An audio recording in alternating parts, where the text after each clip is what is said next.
খাদ্য, পানাহারের যে অভ্যাস, রীতি, বিবাহের রীতি, বিভিন্ন কালচার আছে না, এই টোটাল বিষয়টাকে বলা হয় সংস্কৃতি। বুঝেছেন? হুহা করতে হবে, বুঝতে পেরেছেন? তাহলে ইসলামিক সংস্কৃতি কি? এটা হলো সংস্কৃতি। আর ইসলামিক সংস্কৃতি হলো ইসলামিক বিধিবিধানগুলো। আপনি খাবেন কিভাবে, ব্যবসা করবেন কিভাবে, বৈবাহিক সম্পৃক্ত কিভাবে ঘটাবেন, আপনার চলাচল কিভাবে হবে, এই টোটাল ইসলামিক ভাবে যেটা মেনটেন করে, যেটা কোরআনের প্রদর্শনী, যা রাসূল নিদর্শন করেছেন, এটা হচ্ছে ইসলামিক কালচার, ইসলামিক সংস্কৃতি। পৃথিবীর বুকে কেউ যদি সফলতা অর্জন করতে চায়, তাকে ইসলামিক কালচারকে ফলো করতে হবে। Right or no? ঠিক না? আপনাকে ইসলামিক কালচার এটা গ্রহণ করতে হবে। অপসংস্কৃতি কি? অপসংস্কৃতি হচ্ছে সংস্কৃতির নাম দিয়ে যা ইসলামেও নাই, যা সামাজিক ভাবেও মানুষ অপছন্দ করে, আল্লাহ তাআলা অপছন্দ করে, এগুলো হচ্ছে অপসংস্কৃতি। আসুন আমরা কিছু সংস্কৃতি এবং অপসংস্কৃতির বর্ণনা দিই, তাহলে কাজে আসবে। আমাদের সমাজে বিবাহ হয় কিনা হয় না বলেন? বিবাহ হয়? সবাই কয় না, জানেন না নাকি? বিবাহ ছাড়া আপনারা কোত্থেকে? সো ম্যারেজ ইম্পর্টেন্ট, বিবাহ শাদী হয়। এই বিবাহের যে কালচার রয়েছে, ইসলামিক কালচার কি? বিবাহের ইসলামিক কালচার হচ্ছে আপনি একজন পাত্র দেখার জন্য, পাত্রী দেখার জন্য ভালোভাবে যাচাই বাছাই করা। রাসূল করিম সাল্লাল্লাহু আলাইহি ওয়াসাল্লামের কাছে এক সাহাবী এসে বললেন, ইয়া রাসূলুল্লাহ আনা আনকিহ, আমি বিয়ে করব। কাকে বিয়ে করবা? আমি মদিনার আনসারী যে মেয়ে আছে তাদেরকে বিয়ে করব। আনসারী মেয়েদের থেকে একজনকে বিয়ে করব। নবীজি বললেন, সাবধান, তুমি দেখে শুনে করো, কারণ কিছু কিছু মেয়ে এরকম আছে যাদের চোখ টেরা থাকে। চোখ কি? টেরা। তো তুমি এটা দেখে বিবাহ করো, কারণ নেওয়ার পরে যেন তোমার মন খারাপ না হয়। আর তুমি দেখে শুনে বিবাহ করেছো, টেরা, সমস্যা নেই, নিজের মনকে মানিয়ে নিয়েছো, ওকে ফাইন। কিন্তু যদি না দেখে করো, তখন ভিতরে খুঁতখুত করবে। ঠিক কিনা বলেন? কারণ প্রেম, প্রীতি, ভালোবাসা এটা এমন জিনিস, কোনো ল্যাংড়া, অসহায়, দুর্বল মেয়েটাকেও একজন সবল ছেলে বিবাহ করছে এবং তারা দাম্পত্য জীবনে সুখী আছে, কারণ সে জানাশোনা করে নিজের মনের মধ্যে সান্ত্বনা দিয়েছে যে এই মেয়েটাকে, অসহায় একটা মেয়ে, আমার এখানে যদি আশ্রয় দিই, আমিও আল্লাহ তাআলার কাছে কিছু পাবো, এবং মেয়েটারও একটা আশ্রয় হলো। এইভাবে জানাশোনার মধ্য দিয়ে যখন বিবাহ হয়, তখন আর কোনো ফিতনা হয় না। ঠিক কিনা বলেন? আর যদি এটা না হয়, তাহলে এটা নিয়ে দেখবেন মেয়ে পক্ষ বা ছেলে পক্ষ একদম তুল কালাম কাণ্ড করে দেয়, যে মিয়া কি দেখাইলেন, বিয়ার সময় দেখাইলেন হিল পরাইয়া মাইয়া লম্বা, পরে দেখা গেছে খাটো, বলে কি বলে না? তো এই জন্য এই ফিতনা থেকে মুক্ত করার জন্য মেয়েকে দেখা যাওয়া এটা ভালো। এটা হচ্ছে সংস্কৃতি, ইসলামিক সংস্কৃতি, দেখতে যাওয়া। অপসংস্কৃতি কি? অপসংস্কৃতি হচ্ছে এই দেখতে যাওয়ার মধ্যে সুন্নাহ তরিকা হচ্ছে এই মেয়েকে দেখতে যাবে শুধুমাত্র মেয়েরা, ছেলে পক্ষের মেয়েরা দেখতে যাবে, এবং যে ছেলে বিয়ে করবে সে দেখতে যাবে। এটা হচ্ছে ইসলামিক কালচার বা সঠিক নিয়ম। আমরা কি করছি? আমরা করছি কি, বিবাহের এক সপ্তাহ, এক মাস, 2 মাস আগে ছেলে তো দেখেই ছেলের 14 গোষ্ঠী নিয়ে, ছেলের ফ্রেন্ড সার্কেলকে নিয়ে তারপরে দেখতে যায়। ঠিক কিনা বলেন? দেখতে গিয়ে বেআইন কি এক রস তামাশা, 1 মাস আগে থেকে এমন এক আলাপ, কত শোনা মনি, কেমন আছো তুমি, তোমার লোক তো বিয়াই হইব, সমস্যা নাকি, চলো ঘুরতে যাই পার্কে। বলে কি বলে না? কথা বলেন, বলে কি বলে না? এমন এক আচরণ, মনে হয় যে ওদের আগেই মনে হয় বিবাহ কমপ্লিট। পার্কে গিয়ে দেখা যায় অনেক ছেলে মেয়ের মধ্যে মিলামিশা, ব্যাপারটা কি, সমস্যা নেই, আমরা বিয়ে করব। আরে বিয়ে তো করবি তো পরে, আগে করস কি? এটা হচ্ছে অপসংস্কৃতি। এটা কি? কথা বলেন, এটা কি? এই সংস্কৃতি মানার কারণে তাদের মধ্যে বিবাহের আগে যে মিলামিশা হয়ে যায়, অঘটন ঘটে যায়, কারণ তার ইসলামিক বিধান মানে নাই। এটা জায়েজ ছিল শুধুমাত্র দেখা পর্যন্ত। এই মেয়ের সাথে পরবর্তীতে ফোনালা, ভালোবাসার প্রণয় হওয়া, এটাই হচ্ছে অপসংস্কৃতি। এরপরে বন্ধুদেরকে নিয়ে যাওয়া, ঘটনা তো এমনও ঘটে যে ছেলে গেছে বিয়ে করতে, পরবর্তীতে বন্ধুর সাথে দেখা হওয়ার পরে দেখলো হায় হায় কারে আমাদের দেখাইলো এই ছেলের থেকে ছেলের বন্ধুই তো ফাইন, অতএব বিয়ার খাতায় করো সাইন। দেখা যায় ছেলের বন্ধু নিয়ে গো, হয় কি হয় না বলেন? অথবা অন্য একজন দেখতে এসে বিয়ে করে নিয়ে যায়। এজন্য আপনি যখন ইসলাম মানবেন, কোরআন মানবেন, তখন এই সংস্কৃতি, কোরআনের সংস্কৃতি যখন মানবেন, তখন শান্তি দিবেন কে? তাহলে জানলাম বিয়ের মধ্যে শুধুমাত্র মেয়েকে দেখতে পারবে কে কে? বলেন কে কে? বর পক্ষের মেয়েরা দেখতে পারবে, আর বর নিজে দেখতে পারবে। বরের কোনো বন্ধু দেখতে পারবে না, বরের বাবা পর্যন্ত দেখতে পারবে না। বলতে পারেন হুজুর এটা কেমন কথা কন, আমাদের সমাজে তো এটা চলে এভেলেবেল। এখন পর্যন্ত এই বরের বাবাও এই মেয়েকে বিয়ে করতে পারবে। কি বলেন, পারবে কি পারবে না? আপনাদেরকে জানতে হবে, মাসালা বুঝতে হবে, রাগ করা যাবে না। আমার কথা কি রাগ করতেছেন? এই বরের বাবা বিয়ে করতে পারবে না, কিন্তু যখন এই বরের সাথে ছেলেটার সাথে তার বিবাহ হয়ে যাবে তখন এই বাবার জন্য হারাম হয়ে যাবে। কিন্তু এর আগ পর্যন্ত তো পারবে। তাহলে এই বাবার জন্য দেখা দেওয়া জায়েজ আছে? লজিক্যালি বিষয়টা বুঝেন, যুক্তির নিরিখে বুঝেন। সামাজিক যে আমাদের অবক্ষয় চলছে, এই অবক্ষয় দিয়ে বুঝলে আপনি বুঝবেন না যে হুজুর কি, হুজুর কোনো কালচার বোঝে না। আর মেয়ে কালচার আমাদের বুঝান, আমরা রিয়েল কালচার বুঝি। কি বলেন, ঠিক কি ঠিক না? বাস্তবতা এটা। তাহলে বিবাহের ক্ষেত্রে আমাদেরকে কি করতে হবে? প্রথমে শুধুমাত্র ছেলের মহিলারা যাবে এবং ছেলে নিজে দেখবে, দেখে পছন্দ হলে তারপরে কথা বলবে। এগুলো প্রথম পাঠ, সংস্কৃতি এবং অপসংস্কৃতি। দ্বিতীয় বিবাহের ক্ষেত্রে পাঠ হচ্ছে তাকে কি করে, গায়ে হলুদ দেয়। ভালো, মেয়েটাকে সাজানো গোছানোটা ভালো কাজ, কিন্তু গায়ে হলুদের নামে যে অপসংস্কৃতি চলে, DJ DJ DJ DJ party party করে, কি করে না বলেন? বাস্তবতা কিনা, আমি আপনাদেরকে ডাইরেক্টলি বাস্তবতাকে দেখাচ্ছি। 2-4টা বক্স বাজে আর ডিজে ডিজে ডিজে, শরীর সব ঘামে ভিজে ভিজে ভিজে, এরপরও শয়তানি যায় না। এই গায়ে হলুদের নামে এই মেয়েটাকে কত মানুষ দেখতেছে, সম্পূর্ণ হারাম। একটা হালাল কাজকে সফল করার জন্য কতগুলো হারাম কাজ করতেছে। তাহলে তাদের ভবিষ্যৎ জীবনে সফলতা আসবে কিভাবে বলেন? 1 মাস পরেই যে বিবাহের মধ্যে ঝামেলা তৈরি হয়, কেন? এই সুন্নতগুলোকে ফলো না করার কারণে। তাহলে বোঝা গেল আপনি মেয়েকে সাজানো গোছানো করতে পারবেন, বাকি ছেলেদের সামনে ডিজে পার্টি করায়া 2-4 জন বন্ধু এসে ডান গালে হুড়ুক লাগায়, বাম গালে হুড়ুক লাগায়, এটা জায়েজ নেই। এটা কি নাই? কথা বলেন, কি নাই? জায়েজ নেই, এটা হারাম। যদিও সামান্য সময়ের জন্য লাগে আরাম, এটা সামাজিক একটা ব্যারাম, ঠিক কিনা বলে? তো তাহলে আমরা বুঝলাম বিবাহের ক্ষেত্রে এই হলুদের অনুষ্ঠান করবেন, কিন্তু নিজেরা ঘরের ভিতরে। মেয়েটাকে সাজালেন গুছালেন, সমস্যা নেই। ইসলামের মধ্যে আনন্দ ফুর্তি আছে, কিন্তু অপসংস্কৃতি নেই। ইসলামের মধ্যে আনন্দ আছে, কিন্তু মিথ্যা নাই। যেমন রাসূল করিম সাল্লাল্লাহু আলাইহি ওয়াসাল্লাম একদিন নবীজি, আলী রাদিয়াল্লাহু তাআলা আনহু, আবু বকর রাদিয়াল্লাহু তাআলা একসাথে খেজুর খাচ্ছেন। খেজুর খাওয়ার একটা সময়তে সকলের বিচিগুলো আলীর সামনে রেখে দিলেন। এবার নবীজি বলেন, দেখো দেখো কি পরিমাণ আলী রাদিয়াল্লাহু তাআলা আনহু কি পরিমাণ খেজুর খেয়েছে দেখো। মানে সামনে তো সবার সব খেজুর তার সামনে। এবার আলী বলেন, আমি তো খেজুর খাইছি ভালো কথা, বিচি দিয়ে আছে, কিন্তু আপনারা যে খেজুর খাইছেন বিচিও না, মানে এমন খেয়েছেন যে বিচি সই শেষ। তো এটা হচ্ছে একটা আনন্দ, এইভাবে কিছু আনন্দ করা যায়, কিন্তু মিথ্যা, এই আনন্দের মধ্যে মিথ্যা মিশ্রণ করা যাবে না। অনেক সময় বাচ্চাদেরকে আমরা কান্না করে থামাই, এই কাঁদিস না কাঁদিস না কাঁদিস না, ভূত হইতেছে ভূত হইতেছে, এটা মিথ্যা। বলি কি বলি না? কথা বলতে হবে, বলি কি বলি না?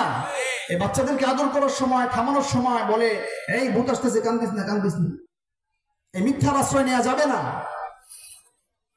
এই মিথ্যার আশ্রয় নিলে এই বাচ্চার উপর এফেক্ট পড়বে। এই বাচ্চা বড় হওয়ার পরে মিথ্যা বলবে। বিরাগের একটা বইতে আমি দেখেছিলাম, বিরাগ বই কেন আমরা নিষেধ করি ওলামায়ে কেরাম, ভালো করে বুঝেন। বিরাগ বইয়ের মধ্যে একটা গল্প বলি আপনাদের সামনে, অল্প বলবো, স্বল্প করে অল্পর মাধ্যমে গল্পটা বলি। বিরাগ ব্যাংকের বইয়ের মধ্যে লেখা, একবার একটা ছেলে বাহিরে যাবে ঘুড়ি উড়ানোর জন্য। বাবা কাজের মধ্যে মশগুল। বাবাকে বলল, ও আমার বাবা, বাহিরে যাব, আমাকে একটা ঘুড়ি বানায় দাও। বাবা বলেন আফটার 1 মিনিট, 1 মিনিট পরে বাবা আবার কাজের মধ্যে মশগুল। আবার ছেলে বলল বাবা আমাকে একটা ঘুড়ি বানিয়ে দাও। অলরেডি 1 ঘন্টা শেষ, টোটাল 1 আওয়ার এমটি, শেষ হয়ে গেছে। নেক্সট আওয়ারে আবার বলেন যে বাবা আমাকে একটা ঘুড়ি বানিয়ে দাও। ছেলে বলে, বাবা বলে ওকে 1 মিনিট, 1 মিনিট অপেক্ষা করো। আবার 1 ঘন্টা শেষ, সে আবার তার হাতের কাজ করতেছে। এরপর আবার বলতেছে বাবা একটা ঘুড়ি বানায় দাও। বলে 1 মিনিট, 1 মিনিট পর। লাস্ট টাইম ফিনিশিং এ যখন বাবা ঘুড়িটা বানিয়ে দিল, এরপর বাবা জিজ্ঞেস করে ছেলেকে, ও বাবা তুমি কখন আসবা বাহির থেকে? 1 মিনিট পর। কি বলে? ওকে 1 মিনিট পর আসবে? কথা বলেন, 1 মিনিট পরে আসবে? কি শিক্ষা পেল? মিথ্যা। এই মার্কাজুল কোরআন মাদ্রাসায় আপনার ছেলেকে পাঠাবেন, এরকম মিথ্যা শিখবে না, সত্য শিখে জাতিকে সত্যের পথে নিয়ে যাবে। ঠিক কিনা বলেন? এজন্য মার্কাজুল কোরআন মাদ্রাসার দরকার আছে কি নাই? এই যে মহিলা মাদ্রাসা, সাজেদা খাতুন মহিলা মাদ্রাসা, এই মহিলা মাদ্রাসার এই মেয়েরা, তাদেরকে দেখবেন এই অপসংস্কৃতি বিবাহের মধ্যে তারা যায় কি যায়? এই মেয়েদেরকে যখন আপনি বিবাহের মধ্যে নিয়ে যাবেন, ওরা যখন বয়স্কা হয়ে যাবে, বিবাহের উপযুক্ত হয়ে যাবে, তখন দেখবেন ওরা যারা এই সাজেদা খাতুন মহিলা মাদ্রাসা থেকে বের হয়েছে, বিবাহের নামে যে অপসংস্কৃতি, গায়ে হলুদের নামে বন্ধু বান্ধবদের ডিজে পার্টির যে একটা বিড়ম্বনা, সেটা তাদের মধ্যে হবে না। ঠিক কিনা বলে? কারণ ওরা কোরআন পড়েছে, কোরআন শিখেছে। আর সমাধান যখন কোরআন থেকে নেবেন, তখন সমস্যাও সমাধান হয়ে যাবে। সমাধান চাও যদি জীবনে মরণে, ফিরে যাও দেখে নাও চোখ রাখো কোরআনে। সমাধান, ও সমাধান, তবেই পাবে সুখ শান্তির ঠিকানা, যদি মেনে নাও তুমি মনে প্রাণে। সমাধান, ও সমাধান। তাহলে সমাধান খুঁজতে হবে কোথায়? আল কোরআনে। আর এই সমাধান পাওয়ার জন্য মার্কাজুল কোরআন মাদ্রাসা আপনাদের জন্য উপযুক্ত একটি জায়গা। এই মার্কাজুল কোরআন মাদ্রাসায় আপনাদের ছেলে মেয়েদেরকে পাঠাবেন ইনশাআল্লাহ। ইনশাআল্লাহ এই ছেলেটা বড় হওয়ার পরে কোনো ধরনের ফিতনার মধ্যে জড়িত হবে না। ঠিক কিনা? একান্ত যদি হয়ে যায়, বুঝবেন এখানে আপনার দোষ আছে, আপনি ছেলেটাকে গাইডলাইন দেন নাই। শুধু ওস্তাদরা করলেই তো হবে না, যখন সে বের হয়ে যায়, বাসায় যায়, এই টাইমটা তো আপনার দেখতে হবে। ঠিক কিনা বলেন? ওস্তাদের সাথে অনেক সময় কি হয়, আমরা যখন পড়াশোনা করেছি, মেরে অনেক সময় পিঠে দাগ পড়ে গেছে, বাবা মাকে কখনো বলি নাই। মা গোসল যখন করাইতো তখন দেখতো 6 মাস পর্যন্ত একটা দাগ ছিল। ওই দাগের পরে আজকে আপনাদের সামনে বসতে পেরেছি, বলেন আলহামদুলিল্লাহ। কিন্তু বর্তমান সময়ের ছেলেরা 30 পারা 28 পারা পরে ওরা ঝরে যায়, মাওলানা লাইনে কিছু জামাত পড়ার পরে ঝরে যায়। কারণটা কি? কারণ হলো তৎকালীন সময় ওস্তাদরা যখন মারতেন কোনো ধরনের প্রতিবাদ ছিল না, কিন্তু এখন যখন মারে তখন ওস্তাদদের কাছে গিয়ে বলেন, ওই মিয়া আমার পোলারে মারছো কে? আমারে চিনো? কেডা? আমি ফাতি নেতা। বুঝুন নাই? যে ঝাড়িটা নেয়, ওই মিয়া আমারে চিনো? আমার পোলারে মারছো, কত বড় সাহস তোমার?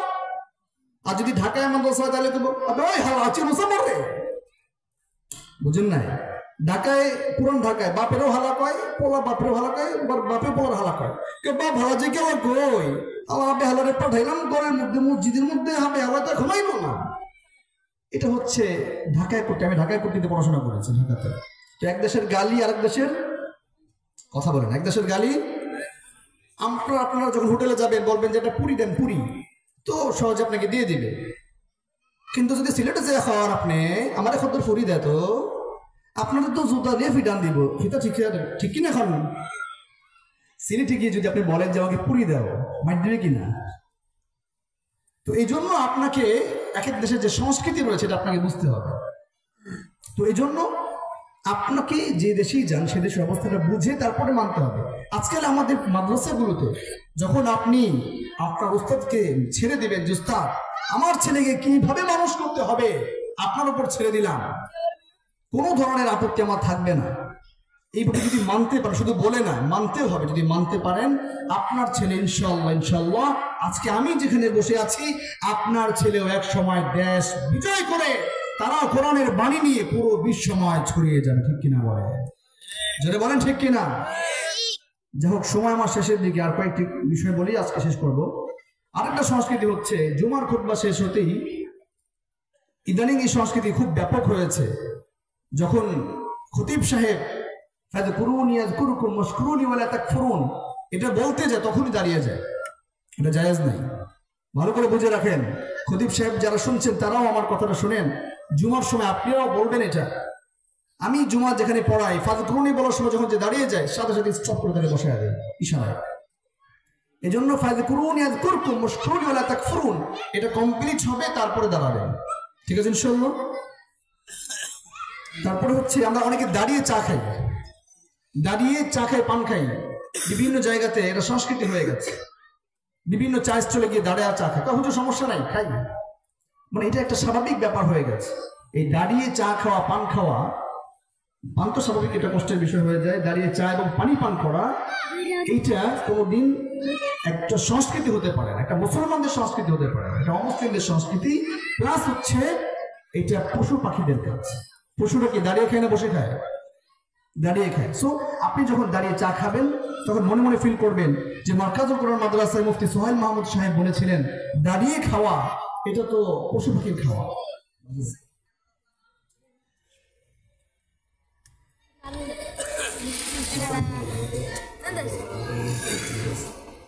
তো এজন্য আপনি দাঁড়িয়ে খাবেন না। আমার কথা কি রাগ করছেন কেউ? শেষ করে দিব না চলবে? কারণ এই সমস্ত গুরুত্বপূর্ণ কথাগুলো অনেকের ভালো লাগবে না। যদি একটু ইউসুফ জুলেখার গল্প শুরু করে দিই বা মমতাজের গান শুরু করে দিই, তাইলে হুজুর একটা মাশাআল্লাহ পাইছি বা। তো এজন্য কয়েকটা মেসেজ দিচ্ছি গুরুত্বপূর্ণ। আরেকটা হচ্ছে আমরা এই যে আমাদের একটা সামাজিক অবক্ষয়, মূর্তি বানানো, কোন ব্যক্তির মূর্তি বানানো, সে রাষ্ট্রপ্রধান হোক যেই হোক, মূর্তি নির্মাণ করা এটা শরীয়তে জায়েজ নেই। রাসূল কারীম সাল্লাল্লাহু আলাইহি সাল্লামকে জিজ্ঞেস করেছেন, লিমা বুইস্তা, আপনি কেন আগমন করেছেন? নবীজি বলেন, বুইস্তু লিকাসরাতিল আসমা, আমি মূর্তি ভাঙার জন্য দুনিয়াতে আগমন করেছি। তাহলে বোঝা গেল বর্তমান সময় এবং পূর্বেও যে কোনো রাষ্ট্রের অজুহাত দিয়ে কোনো রাষ্ট্রপ্রধানের মূর্তি নির্মাণ করা এটা কোনো মুসলমানের কাজ হতে পারে না, ঠিক কিনা বলে? এটা কোনো মুসলমানের সংস্কৃতি হতে পারে না, এটা অমুসলিমদের সংস্কৃতি। আপনি মুসলমান দাবি করবেন আর আপনি সংস্কৃতি মানবেন, তা হবে না।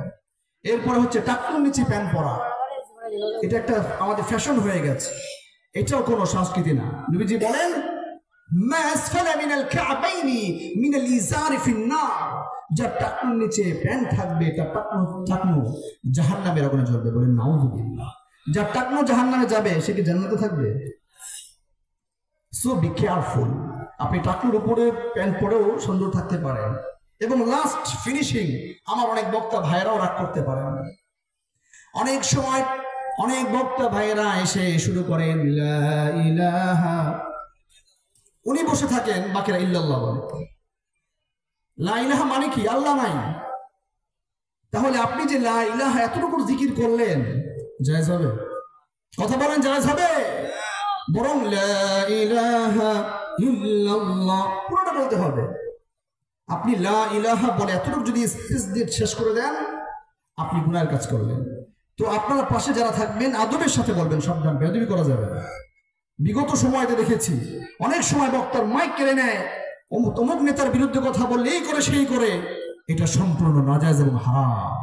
এই জন্য যদি কেউ বলে পাশ থেকে ডাইরেক্টলি বলবেন, ওস্তাদ জি শুধু লা ইলাহা জিকিরটা আমাদের কেন শেখাচ্ছেন? জায়েজ নাই। জিকির করলে পুরোটা করেন, না করলে স্টপ থাকেন। পারবেন তো ইনশাআল্লাহ? বেয়াদবি করা যাবে না, কাছে এসে আস্তে বলতে হবে। প্রতিবাদ না করলে এগুলো চলতে থাকবে। এই জন্য আসুন আমরা আমাদের দেশের যত অপসংস্কৃতি আছে, এই অপসংস্কৃতিকে দূর করে সুস্থ সংস্কৃতির দুর্বোধ্য প্রাচীর করি। আল্লাহ তাআলা আমাদেরকে তৌফিক দান করুন। আমার কথায় যদি কেউ কোনো ধরনের কষ্ট পেয়ে থাকেন, আল্লাহর রাস্তায় মাফ করবেন। আল্লাহ তাআলা আপনাকে আমাদের সকলকে বুঝার মানার আমল করার তৌফিক দান করুন। আমিন সুম্মা আমিন। ওয়া আখিরু দাওয়ানা আনিল হামদুলিল্লাহি রাব্বিল আলামিন।